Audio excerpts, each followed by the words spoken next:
আমাদের দেশে রিসেন্টলি কিছুদিন যাবত ধরে তেলের প্রচুর পরিমাণে সংকট দেখা দিচ্ছে।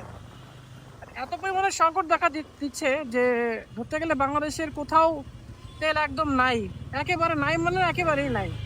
তো আমরা অনেক বাইকাররা আছি, মানে জিনিসটা খেয়াল করলাম যে অনেক বাইকাররা আছি যে আমরা আমাদের ট্যাঙ্কি মানে এক দাগ দুই দাগ খালি হয়েছে, তারা আবার ফুয়েল নিচ্ছি, লোড করে 200 টাকা 300 টাকার ফুয়েল নিচ্ছি। আবার এরকম অনেক পাবলিক আছে যারা 200 টাকার তেল দিচ্ছে, 200 টাকার তেল দেওয়ার পরে আবার ঘুরে আর একজনকে দিয়ে আবার ওই বাইকে করেই আবার ওই বাইকে আবার 200 টাকার তেল নিচ্ছে। পাম্পের লোকরাও বুঝতেছে না, কারণ এত বাইক কিভাবে বুঝবে এই কাজগুলো হচ্ছে। আবার গ্যালনও ভরে তেল স্টক করে রাখতেছে। মানে ব্যাপারটা হয়েছে কি, 1 মাসের তেল আমরা বাইকাররা, আমরা যারা কি কিছু অতিরিক্ত শিক্ষিত মানুষ আছি, 1 মাসের তেল আমরা 1 সপ্তাহে শেষ করে ফেলছি। আমাদের মানে প্রয়োজন ছাড়াও আমরা এই কাজগুলো করতেছি।